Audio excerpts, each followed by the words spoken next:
Hello' students, মই তোমালোকৰ Sourav sir. আশা কৰোঁ তোমালোকে চবেই ভালে আছা। আজি বাৰু মই কিবা ক্লাছৰুমত নাই না বাৰু আজি কিবা ভিডিঅ' বনোৱাৰ টেণ্ডেঞ্চি আছিল। মাইক্ৰ'ফোন মই সদায় লগতে থাকে, এইটো নাভাবিব যে ভিডিঅ' বনোৱাৰ বাবে মই মাইক্ৰ'ফোন লৈ আহিছোঁ। গাড়ীত সদায় থাকে আৰু আজি বাৰু মই একচুৱেলি এজন আলহীৰ ঘৰত গৈছিলোঁ। তাতে এটা অকেশ্যন আছিল। তাতে আৰু বহুত চিনাকি মানুহ, মানে মোৰ চিনাকিৰ ভিতৰত বহুত মানুহৰ লগত এনেকৈ হ'ল যে 2 বছৰ 3 বছৰ পিছত লগ পালোঁ। ভাল লাগিল, বহুত ভাল লাগিল। আৰু বাট আজি কিবা এটা ইনচিডেণ্টৰ বাবে মই এটা বস্তু ৰিয়েলাইজ কৰিলোঁ আৰু এইটোৰ ওপৰত আজি ভিডিঅ'টো বনাই আছোঁ। এইটো আপোনালোকৰ কাৰণে বহুত গুৰুত্ব, মানে বহুত ইম্পৰ্টেণ্ট বস্তুটো বুজা, আৰু মোৰ কাৰণে বহুত ইম্পৰ্টেণ্ট বস্তু আপোনালোকৰ মোৰ অপিনিয়নটো শ্বেয়াৰ কৰা।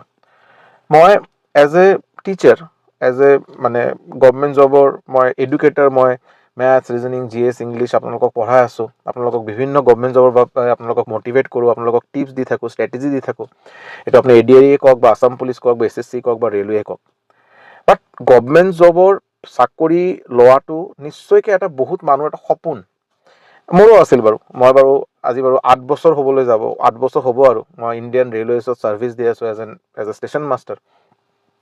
এইটো চাকৰি কৰি আছোঁ। তাতে আমি এতিয়া এটা মই নিজৰ এক্সাম্পল লৈ বস্তুখিনি বুজাই আছোঁ, তাতে আপোনালোকক মই বস্তুখিনি বুজাব পাৰিম। আৰু মই যেতিয়া প্ৰাইভেট চাকৰিত আছিলোঁ, মই ইয়াৰ আগত মই ইঞ্জিনিয়াৰিং কৰাৰ পিছত মই TCS, টাটা কনচালটেঞ্চি ছাৰ্ভিচেছ, তাতে মই as a private as a system engineer তাতে মই চাকৰি কৰিছিলোঁ। ভাল কোম্পানী TCS, কিন্তু one of the reputed MNC, হয়তো আপোনালোকে নিশ্চয়কৈ গম পায়। বাট তথাপি মোৰ মা দেউতা, মোৰ ফ্ৰেণ্ড চাৰ্কেল, মোৰ আলহীকেইজনে সদায় মোক মটিভেট কৰিছিল যে এটা গভমেণ্ট জবৰ প্ৰয়োজন। ইয়াৰ পিছত মই যেতিয়া গভমেণ্ট জবৰ কাৰণে প্ৰিপেৰেশ্যন ষ্টাৰ্ট কৰিলোঁ, মই SSC, CGL, ৰেলৱে জবৰ প্ৰিপেৰেশ্যন কৰিলোঁ আৰু ফাইনেলি ৰেলৱেজৰ চাকৰি পালোঁ। বাট কথাটো হ'ল যে কিয়, মানে হোৱাই গভমেণ্ট জবে কিয় লাগে? ইয়াৰ কাৰণটো হ'ল যে গভমেণ্ট জবে আমাক এটা জব ছিকিউৰিটি এটা দিয়ে, হয়নে? প্ৰাইভেট জবত ওলাই দিব পাৰি, এইটো এটা বহুত ডাঙৰ এটা ৰিস্ক থাকে। ইয়াতে ৰিস্ক নাই।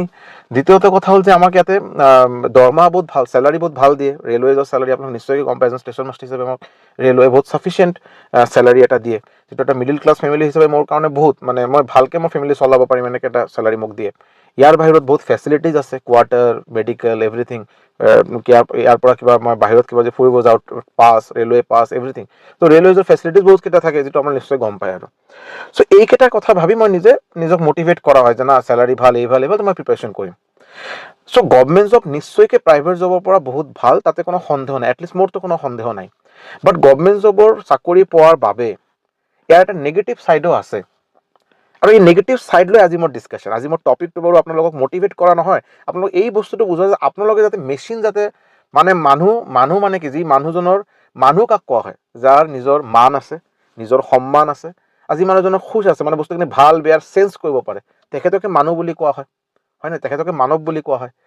চ' চাকৰি, এটা জব আপোনাক এটা পাৰ্ট অফ লাইফ, মানে এইটো দি আপুনি আপোনাৰ নিজৰ ফেমিলি চলাব। এইটো তাৰ পৰা আপুনি যিটো পইচা পাব, যিটো দৰমহা পাব, এইটোতে আপুনি নিজৰ সুখ, নিজৰ আহ্লাদ, এইবিলাক গোটেইখিনি পূৰণ কৰাৰ বাবে, আপোনাক ফেমিলি চলোৱাৰ বাবে এইটো প্ৰয়োজন। ইয়াৰ বেছি কিন্তু একো নাই। কিন্তু বাট এতিয়া বাৰু যিটো নৰ্মেলি যিটো দেখা যায়, এইটো হ'ল যে আপুনি চাব যে এজন মই জাষ্ট নাম উল্লেখ কৰি কোৱাটো চাগে ঠিক নহ'ব, যে আপুনি এজন মানুহৰ ঘৰত চাব, তাতে লিখা থাকিব যে ছাপ'জ লিখা আছে চাম দাস, টাইটেল দিয়া আছে চাম দাস, বিশ্বজিৎ দাস, ছাপ'জ মই এক্সাম্পল কৈ আছোঁ, এইটো জাষ্ট এক্সাম্পল, বিশ্বজিৎ দাস। তাতে আৰু লেখা আছে কিবা এটা ASP, SP, DC, SDM, SBI branch manager, মানে মই কি কৈ আছোঁ যে নিজৰ নাম, ইয়াৰ বাহিৰত তাত তেখেতৰ ডেজিগনেশ্যন, আকৌ ঘৰৰ যিটো পাৰ্চনেল ঘৰৰ যিটো নেম বৰ্ড থাকে, তাতে আকৌ নিজৰ নামৰ লগত ডেজিগনেশ্যন দিয়া থাকে। কি প্ৰয়োজন? ঘৰটো এজন SBI ব্ৰাঞ্চ মেনেজাৰৰ নহয়, ঘৰটো এজন SDMৰ নহয়, এজন DMৰ নহয়, এই পাৰ্টিকুলাৰ বিশ্বজিৎ দাসৰ ঘৰ হয়নে নাই? চ' তাতে ডেজিগনেশ্যন দিয়াটো কিয় প্ৰয়োজন হ'ল? ৰিচেণ্টলি মই এটা বাৰু যোৱা 1 মাহ কি 2 মাহ আগতে বাৰু মই এটা ৱেডিং, মানে বিয়াৰ এটা ইনভিটেশ্যন পালোঁ, ৰিচেপশ্যনৰ বাবে এটা ইনভিটেশ্যন মই পালোঁ। তাতে লিখা আছিল তেখেতৰ নাম, আৰু ব্ৰেকেটে লিখা আছিল ৰেলৱে কৰ্মচাৰী এজন, তেখেতে বাৰু ভাল এটা পোষ্টৰ ৰেলৱে কৰ্মচাৰী, তো তাকে লিখা আছিল যে কমাৰ্চিয়েল ইনস্পেক্টৰ বুলি, ছাপ'জ হোৱাট এভাৰ এটা ডেজিগনেশ্যন দিয়া আছে। তো আপুনি যেতিয়া নিজৰ ডেজিগনেশ্যনটো সদায় প্ৰায়ৰিটি দিব নহয়, আৰু আপুনি নিজৰ চাকৰিৰ ডেজিগনেশ্যনটো যেতিয়া আপুনি ইমান বেছি প্ৰাধান্য দিব, আপোনাৰ লাইফৰ বাকী ৰিলেশ্যনকেইটা কিন্তু লাহে লাহে বেয়া হ'ব। তাৰ মানে আপোনাৰ যিবিলাক বন্ধু, এটা টাইমত আপোনাৰ লগত সৰুৰ পৰা ডাঙৰ হোৱা বন্ধুসকলক, বা আপোনাৰ যিটো আলহী, যি আলহী চাগে ফিনান্সিয়েলি ইমান বেছি আপোনাৰ নিচিনা বহুত বেছি আৰ্নিং আজিৰ দিনত কৰা নাই, তেখেতৰ ওচৰত যেতিয়া আপুনি নিজৰ ডেজিগনেশ্যনটো দিব নহয়, এইটো ইনডাইৰেক্টলি বা ডাইৰেক্টলি এইটো বুজোৱা হয় যে আপুনি এতিয়া মোৰ পৰা বহুত বেছি ইনফেৰিয়াৰ, মোৰ পইচা বহুত বেছি আপোনাৰ পৰা, হয়নে? এইটো ৰিলেশ্যনটো বেয়া হয় আৰু মানুহৰ লগত নাথাকে তেতিয়া। আমি চবেই জানো মানুহ মানুহৰ বাবে, বাট এতিয়া যেতিয়া আমি নিজৰ চাকৰিৰ এটা অহংকাৰ যেতিয়া সোমাই যায় নহয়, এইটো অহংকাৰে বুলি ক'ম আৰু কি ক'ম আৰু। মই আজি ষ্টেচন মাষ্টাৰ, মই আজি এটা ষ্টেচন মই চলাই আছোঁ, মই ইনচাৰ্জ। চ' মোৰ এইটোলৈ যদি মই অহংকাৰ কৰা ষ্টাৰ্ট কৰোঁ, ইয়াতছে ডাঙৰ ভুল আৰু হ'বই নোৱাৰে। কাৰণ কি, আজি মই ভগৱানৰ আশীৰ্বাদত কওক বা মা দেউতাৰ আশীৰ্বাদত কওক বা মোৰ নিজৰ চেষ্টাৰ কাৰণে মই আজি যি পোষ্ট পালোঁ, মানুহজনে মোক সন্মান কৰিব এইটো মই বিচাৰোঁ। বাট নৰ্মেলি কি হয়, মানুহজনে মোক সন্মান কৰা নাই, মোৰ চেয়াৰক সন্মান কৰিছে। বস্তুখিনি অলপ বুজাৰ ট্ৰাই কৰিব। আজি বিলাসীপাৰা ষ্টেচনৰ মই ইনচাৰ্জ। চ' যি চেয়াৰত মই বহি আছোঁ বাৰু, যিটো মোৰ ডেজিগনেশ্যন দিয়া আছে, এই ডেজিগনেশ্যনটো মোৰ কাৰণে পাৰ্মানেণ্ট নহয়। এইটো বাৰু আজিৰ পৰা মোক ট্ৰান্সফাৰ হৈ বেলেগ এটা কিবা ঠাইত পঠাবই পাৰে। চ' আজি মোৰ জেগাত বেলেগ কোনোবা আহি যাব, এই সন্মানটো তেখেতক দিয়া হ'ব। চ' আজিয়ে যে মানুহজনে মোক এছ এছ বিলাসীপাৰা ষ্টেচনৰ এছ বুলি যিটো সন্মান দিয়া আছিল, মোক দিয়া নাই, এইটো মোক চেয়াৰক দিছে। আৰু এইটো মোৰ মাথাত যদি সোমাই যোৱা নহয় যে মই ডাঙৰ কিবা এটা বস্তু হৈ গৈছোঁ, মানুহজনে মোক সন্মান কৰিছে আৰু মই বাকী চবে মোৰ পৰা ইনফেৰিয়ৰ, মই হ'ল চুপিৰিয়ৰ, তেতিয়া কিন্তু ইয়াতছে ডাঙৰ ভুল হ'বই নোৱাৰে। বহুতে এতিয়া চাওঁ বাৰু, মোৰ নিজৰ ফ্ৰেণ্ড চাৰ্কেলৰ ভিতৰতে মই চাওঁ, এজন চিনাকি মোৰ বান্ধৱী আৰু মোৰ ফ্ৰেণ্ড, তেখেতৰ হাজবেণ্ডৰ লগত ইন্ট্ৰডাকশ্যন কৰালে। তেখেতৰ লগত মোৰ কথা হোৱা নাই, বহুত 5-6 বছৰ হৈ গ'ল বাৰু। তেখেতে নিজৰ হাজবেণ্ডক ইন্ট্ৰডাকশ্যন কৰালে যে তেখেতৰ নাম সেইটো, আৰু তেখেতে আজিৰ দিনত HDM, ছাপ'জ মই এক্সাম্পল দিওঁ, HDM বুলি ক'লে। তো মোৰ কথা হ'ল, তেখেতে বাৰু কি পষ্টত আছে, সেইটো যেতিয়া এটা মানুহৰ লগত আপুনি 10 মিনিট 15 মিনিট আধা ঘণ্টা কথা পাতিব, বস্তুখিনি অলপ ফেমিলিয়াৰ হ'ব, সেইটো নিশ্চয়কৈ গম পোৱা যাব। বাট আপুনি যেতিয়া HDM পষ্টটো ইমান বেছি প্ৰাধান্য দিব নহয় যে মানুহজনে HDM, চ' লগে লগে না আপোনাৰ অলপ ভিতৰত এটা ইনফেৰিয়ৰিটি কমপ্লেক্স এটা আহি যাব যে মই কেনেকৈ তেখেতৰ লগত কথা পাতিম, HDM পষ্টত থকা মানুহ, হয়নে? আৰু তেখেতে বাৰু এইটো আপোনাক বুজাই আছে যে নহয়, মোৰ হাজবেণ্ড আপোনাৰ পৰা বহুত বেছি চুপিৰিয়ৰ। ইয়াতে বহুত ডাঙৰ এটা ভুল হয়, যিটো বাৰু মই অপেনলি ক'ব পাৰোঁ। ইউ পি বিহাৰ ছাইডত, যিটো আমাৰ ভাগ্য ভাল যে আমাৰ অসম বা আমাৰ নৰ্থ ইষ্ট ছাইডত এইটো নাই। ইউ পি বিহাৰ ছাইডত ল'ৰা ছোৱালী, মই বহুত এনেকৈ ল'ৰা ছোৱালীক পাইছোঁ, তেখেতসকলে বিশেষকৈ ল'ৰাকেইজনক তেখেতসকলে চৰকাৰী চাকৰিৰ বাবে ইমান পাগলৰ নিচিনা প্ৰিপেৰেশ্যন কৰে। কাৰণ হ'ল তেখেতে মোৰ নিজে দেখা, আৰু এইটো মই বেলেগৰ কথা শুনা কথা, মই নিজে দেখা কৈ আছোঁ বাৰু। ৰেলত কাম কৰা এটা ঘৰত 3জন ছোৱালী, 3জনক ছোৱালীক বিয়া দিয়া হৈছে, 3জন বেলেগ বেলেগ মানুহৰ লগত, বেলেগ এতিয়া ডাঙৰ ছোৱালীজনক বিয়া দিয়া হৈছে এজন ৰেলৰ চাগে ষ্টেচন মাষ্টাৰ আছিল, চাগে ষ্টেচন মাষ্টাৰৰ লগত বিয়া দিয়া হৈছে। আৰু বাকী দুজনৰ লাভ মেৰেজ হৈছে, তেখেতসকলে কোনোবা বিজনেছমেনৰ লগত বিয়া কৰিছে। তো কণ্ট্ৰেক্টাৰ বিজনেছমেনৰ ওচৰত যিটো পইচা, যদি মই পইচাৰ কথা, বিকজ চবেই বাৰু আজি পইচাই কৰে বাৰু, হয়নে নাই? সমাজটো পইচা দি চলে আৰু। তো যিয়ে হওক, চ' পইচা যদি মই চাওঁ নহয়, তো পইচা বাৰু কণ্ট্ৰেক্টাৰ আৰু বিজনেছমেনৰ ওচৰত বহুত বেছি পইচা আছে কম্পেয়াৰ্ড টু ষ্টেচন মাষ্টাৰ। তথাপি যেতিয়া এই ছোৱালীজনৰ হাজবেণ্ড, ডাঙৰ ছোৱালীজনৰ হাজবেণ্ড যেতিয়া ঘৰত যায়, ডাঙৰ এটা তেখেতক, যিহেতু তেখেতে এজন ৰেলৰ কাম কৰা, বহুত বেছি সন্মান দিয়ে।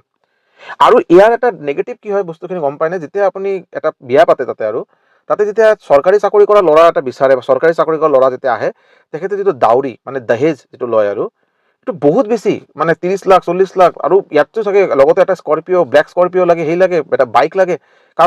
কাৰণ কি? কাৰণ হ'ল মোৰ ল'ৰাই আপোনাৰ ৰেলত কাম কৰে, মোৰ ল'ৰাই SSCত কাম কৰে।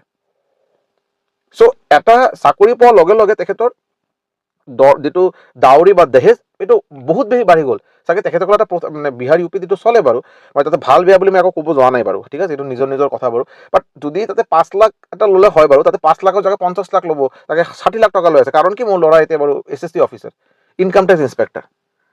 চ' চাকৰি পোৱা আমি চবেই ইয়াতে বাৰু কিবা এটা লিমিটেড টাইমৰ বাবে আমি পৃথিৱীত আছোঁ, ঠিক আছে? খালী হাত আয়ে থে খালী হাত হি যায়েংগে। ইয়াৰ পৰা আমাৰ এটা হিম্মত নাই যে আমি এটা কিবা এটা কিবা এটা লোৱাৰ আমাৰ ইয়াৰ পৰা হিম্মত নাই। আমি যি ইচ্ছা কৰিলোঁ, যিমানেই পাৱাৰফুল হওঁ, আমি যি ইচ্ছা হ'ব পাৰোঁ। আমি কওঁ নহয় যে আমাৰ ইয়াতে চবৰে নিজৰ নেটিভ প্লেছত আপুনি এনেকৈ মানুহ বহুত পাব, আৰু এই জানতে হো মই কৌন হুঁ, ইসছে মেৰা জান পেহচান হে, এক বাৰ ফোন ঘুমায়েংগে তুমকো আভি মই আন্দৰ কৰ দুংগা। চবেই এনেকৈ পাৱাৰফুল মানুহ বহুত আমি দেখা পাওঁ, আৰু ঠিক আছে, কোনো লাভ নাই। আজি আছোঁ কালি নাই, আমাৰ জীৱনৰ কোনো ভৰসাই নাই, ঠিক আছে? চ' যদি মানুহক ভাল ব্যৱহাৰ, ভাল বিহেভিয়াৰ, মেনাৰৰ বাবে যদি চিনি পায়, এই মানুহজনৰ পোষ্ট থাকক নাথাকক, মানুহজনক সদায় সন্মান পাব। বাট মানুহজনে যদি নিজৰ গভৰ্ণমেণ্ট চাকৰি পালোঁ আৰু গভৰ্ণমেণ্ট চাকৰি পোৱাটো আজিৰ দিনত বহুত বেছি ক্ৰাইচিছ, এইটো চবেই আমি, বিকজ ইমান কম্পিটিশ্যন হয়নে। এটা আপোনাৰ ৰেলৱেজৰ যদি আপুনি চাই, যদি মই এটা ভিডিঅ'ত ৰিচেণ্টলি ক'লোঁ, এটা ৰেলৱেজৰ আজিৰ দিনত যিটো কম্পিটিশ্যন, এইটো হিচাপে মোটামুটি 5,000 ষ্টুডেণ্টৰ ভিতৰত এজনকে চাকৰি পাব। আপোনাৰ 1,21,00,000 ফৰ্ম ফিল আপ হৈছে যোৱাবাৰ যিটো RRB NTPC হ'ল, 1,21,00,000, আৰু আপোনাৰ নাম্বাৰ অফ চিট কেইটা আছিল আপুনি গম পায়, ৰেচিঅ' ওলাই চাবচোন আপোনাৰ। চ' মোটামুটি এনেকৈ ওলাই 5,000 6,000ৰ ভিতৰত এজনে চাকৰি পাব। এতিয়া চাকৰি পোৱাৰ লগে লগে যদি মই ভাবোঁ যে মই ডাঙৰ কিবা এটা হৈ গৈছোঁ, আৰু মই বাৰু ৰেলত চাকৰি পালোঁ, মই এইবাৰ বহুত ডাঙৰ, মই ষ্টেচন মাষ্টাৰ, মই কণ্ট্ৰলাৰ, মই কিবা হৈ গৈছোঁ, আৰু মই বিৰাট ডাঙৰ, বেয়া কথা এইটো। ইয়াতে আপোনাৰ নিজৰ পৰিয়াল, নিজৰ ফেমিলি, নিজৰ আলহী, নিজৰ ফ্ৰেণ্ডছ আপোনাৰ লগত নাথাকে মানে আপোনাৰ পৰা ডিটাচ হোৱা ষ্টাৰ্ট হ'ব, বিকজ আপোনাৰ ভিতৰত অহংকাৰটো ইমান সোমাই গৈছে নহয় চৰকাৰী চাকৰি পাবৰ বাবে, এইটো বহুত বেয়া। আৰু লাষ্টলৈকে আপোনাৰ ফেমিলি আপোনাৰ লগত থাকিব, আপোনাৰ পইচা থাকক নাথাকক কোনো গেৰেণ্টি নাই, পইচা জাষ্ট এটা পাৰ্ট অফ লাইফ, আমাৰ জীৱনটো চলাব লাগে, সেইকাৰণে পইচা প্ৰয়োজন। মই আজি বাৰু ভিডিঅ'টো বনাই আছোঁ, বাৰু গাড়ীত বনাই আছোঁ, নিজৰ গাড়ীত ভিডিঅ' বনাই আছোঁ। এই গাড়ী কিনাটো বাৰু মোৰ বহুত ডাঙৰ এটা সপোন আছিল, বিকজ মই লোৱাৰ মিডিল ক্লাছ ফেমিলিৰ পৰা বিলং কৰোঁ। মোৰ দেউতা এটা প্ৰাইভেট স্কুলৰ সাধাৰণ ক্লাৰ্ক আছিল, তেখেতৰ দৰমহা চাগে, মই যেতিয়া ক্লাছ 10ত পঢ়োঁ, তেখেতৰ দৰমহা চাগে 15,000 না 16,000 টকা অকল দৰমহা আছিল। চ' মোৰ দেউতাই মোক ভালকৈ পঢ়া শুনা কৰাইছে, ইঞ্জিনিয়াৰিং কৰাইছে, গোটেইখিনি। আৰু চ' এই গাড়ী কিনাটো মোৰ ফেমিলি, মই কিয় ক'লোঁ কথাখিনি, বিকজ মোৰ ফেমিলিৰ বেকগ্ৰাউণ্ড চাই এটা লোৱাৰ মিডিল ক্লাছ ফেমিলিৰ কোনো আগৰ পৰা কোনো এনচেষ্ট্ৰেল কোনো প্ৰপাৰ্টি নাই, একো নাই, মই এটা গাড়ী কিনিব পাৰিছোঁ, মোৰ কাৰণে বহুত ডাঙৰ এটা, যিটো মই আজি কিনা বাৰু মই 3 বছৰ হৈ গ'ল, এই সময়ত বাৰু বহুত ডাঙৰ এটা এচিভমেণ্ট আছিল। বাট লেটলি লাহে লাহে বস্তুখিনি মই ৰিয়েলাইজ কৰিলোঁ, সেইটো মোৰ এচিভমেণ্ট আছিল, মোৰ এটা সপোন আছিল, মই গাড়ী এটা কিনা, মই গাড়ী কিনিছোঁ, ইয়াতেই বস্তুটো শেষ। মোৰ গাড়ী কিনাৰ লগে লগে মোৰ আৰু দুজন ফ্ৰেণ্ড যিসকলে আজিলৈকে গাড়ী কিনা নাই, তেখেতসকলে চাইকেলত যদি যায়, আৰু তেখেতক চাই মই এতিয়া বাপৰে হিৰোৰ নিচিনা ছানগ্লাছ পিন্ধি মই ওলাই গ'লোঁ, ইয়াতছে ডাঙৰ পাপ হ'বই নোৱাৰে। বিকজ মোৰ যদি আজি কিবা এটা হৈ যায়, ৰাস্তাত কিবা এটা এক্সিডেণ্ট হয়, মোৰ পইচা মোৰ একাউণ্টত থাকিব, মোক বচাব নোৱাৰে, এই ফ্ৰেণ্ড যদি মোক থাকে লগত, মোক বচাব, নিজৰ চেনেল লগাই, চিনাকি মানুহ লগাই মোক হস্পিটেলাইজ কৰাব, মোক বচাব ট্ৰাই কৰিব। মানুহে মানুহক বচাব, পইচাই মানুহক নবচায়। পইচাৰ প্ৰয়োজন আছে, নিশ্চয়কৈ প্ৰয়োজন আছে, বাট পইচা পোৱাৰ পিছত বিশেষকৈ এটা চৰকাৰী চাকৰি পোৱাৰ পিছত যদি মানুহৰ ইমান অহংকাৰ আহি যায়, এইটো কিন্তু বেয়া কথা। আৰু আজি এই কথাখিনি কোৱাৰ মোৰ কোনো প্লেনিং বা একো নাছিল, বাট এইটো ঠিক নহয়, ঠিক আছে। চ' মই আপোনালোকক চবকে মটিভেট কৰোঁ, আৰু মই সঁচাকৈ বিচাৰোঁ যে আপোনালোকে চবে যাতে ভালকৈ প্ৰিপেয়াৰ কৰি ভালকৈ যে চাকৰি পায়। কিন্তু চাকৰি পোৱা মানে আপুনি বাকীৰ পৰা বহুত বেলেগ এটা কিবা এটা হৈ গ'ল, আৰু বহুত মানে কি ক'ম, আৰু মানে বহুত বৰা তিছমাৰ খা বন গে, এনেকৈ ভাবাটো কিন্তু বহুত ভুল কথা, আৰু বহুত ভুল কথা।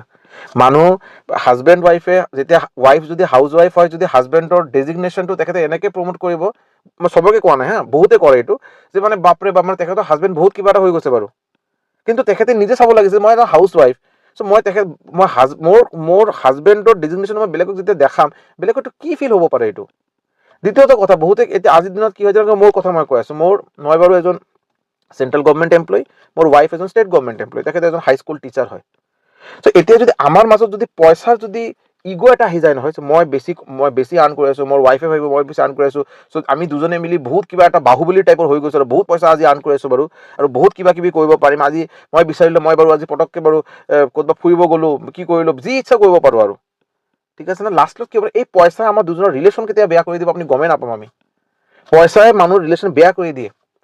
এটা ইগ' আহি যায় যে মোৰ ওচৰত পইচা আছে, আপোনাৰ ওপৰত ডিপেণ্ডেঞ্চি থকাৰ মোৰ কি প্ৰয়োজন।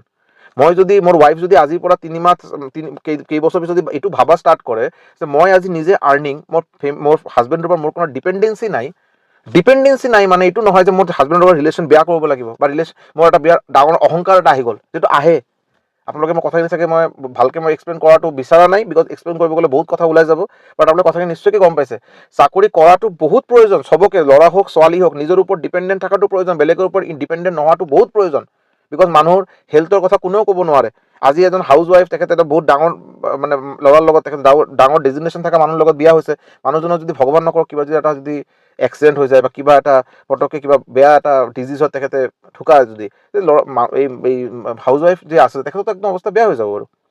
চ' যিয়ে হওক বাৰু, মুঠতে কথা হ'ল যে চাকৰি পোৱা, বা চাকৰি পাই ভাল এটা ডেজিগনেশ্যন পোৱা, ডেজিগনেশ্যন পাই ভাল পইচা ইনকাম কৰা, এইটো কোনো ডাঙৰ কথা নহয়। ভাল পইচা ইনকাম কৰা, ডাঙৰ এটা নিজৰ ঘৰ বনোৱা, গাড়ী বনোৱা, মই নিজৰ ঘৰ বনাই আছোঁ নিজৰ কাৰণে, বেলেগৰ কাৰণে নহয়। মই সমাজক এইটোকে ক'ব নাযাওঁ যে আপুনি মোৰ ঘৰত আহি থাকক, কোনেও ক'ব নাযায় বাৰু। চ' মই নিজৰ ঘৰ নিজে মই ভোগ কৰিম, মই নিজৰ গাড়ী নিজে চলাম বাৰু, নিজৰ কিবা লাক্সাৰী বস্তু মই কিনিব নিজে, মই এইটো নিজৰ এইটো মানে কৰিম বাৰু, এনজয় কৰিম। চ' বেলেগক অহংকাৰ দেখাই কি লাভ? কোনো লাভ নাই। চ' আপোনালোকে নিশ্চয়কৈ গভৰ্ণমেণ্ট জব প্ৰিপেয়াৰ কৰক, ভালকৈ কৰক। মই সদায় এইটো বিচাৰোঁ আপোনালোকে ভালকৈ চাকৰি পাওক, কিন্তু এইটো লৈ বেলেগৰ প্ৰতি অহংকাৰ দেখাই এই চাকৰি মানুহটো মানুহে থাকক, চাকৰিৰ টেগটো লগতে নলগাব। ঠিক আছে, তেখেতৰ নাম কি? অখিলেশ যাদৱ SDM। কিয় এইটো কোৱাটো কিয় প্ৰয়োজন? অখিলেশ যাদৱ চাফিচিয়েণ্ট, সৌৰভময় ভৌমিক অকল নামটোৱে চাফিচিয়েণ্ট। সৌৰভময় ভৌমিক, বিলাসীপাৰা ইনচাৰ্জ কোৱাৰ কোনো প্ৰয়োজন নাইতো। যদি মানুহে মোক ভাল পায়, অকল সৌৰভ নামটো শুনাৰ লগে লগে গম পাব সৌৰভময় ভৌমিক, এই ল'ৰাজনক চিনি পালো, লগতে আকৌ মাষ্টৰ টষ্টৰ লগাই গোটেইখিনি লগাই কি প্ৰয়োজন হে? কোনো প্ৰয়োজনে নাই। চ' প্লিজ যিমান সম্ভৱ গ্ৰাউণ্ডেড থকাটো প্ৰয়োজন, ডাউন টু আৰ্থ থকাটো প্ৰয়োজন। আমাৰ লাইফৰ কোনো ভৰসা নাই, আমাৰ লাইফৰ সঁচাকৈ কৈ আছোঁ কোনো ভৰসাই নাই। আজি আছোঁ কালি নাই। ঠিক আছে, ওপৰৱালা আছে, চবেই চাই আৰু চব বস্তুৰ হিচাপ হয়। চ' যিমান পাৰা যায় মানুহক কষ্ট কম দিয়াটো প্ৰয়োজন। ইণ্টেনশ্যনেলি কাকো বস্তুখিনি সৰুকৈ বস্তুখিনি কোৱা বা এইবিলাক কৰাটো ঠিক নহয়। ঠিক আছে, যিয়ে হওক, আজি চাগে যদি মই কিবা এনেকৈ কিবা কথা যদি আপোনালোকৰ চাগে বেয়া লাগে যদি মোক ক্ষমা কৰিব। বাট মই ভাবিলোঁ এজ এ টিচাৰ, যিহেতু মই সদায় আপোনালোকক গভৰ্ণমেণ্ট জবৰ বাবে মই আপোনাক মটিভেট কৰি আছোঁ, ক্লাছ কৰক, সি কৰক, সি কৰক, সি কৰক, কেতিয়াবা চাগে অলপ হিউমেনিটিৰ কথা মই চাগে পাহৰি যাওঁ যে ফাৰ্ষ্ট অফ অল আমি এজন মানুহ, আমি এজন হিউমেন বিং। চ' হিউমেন বিঙৰ বাবে হিউমেন হোৱাটো বহুত প্ৰয়োজন। ইনহিউমেন হৈ আমি হিউমেন বিং হ'ব নোৱাৰিম, হয়নে? চ' বেয়া নাপাব যদি কিবা ভুল কিবা কৈছোঁ যদি, কিন্তু প্লিজ যিটো মই ক'লোঁ অলপ মাথাত ৰাখিব আৰু। Thank you so' much, thank you so' much.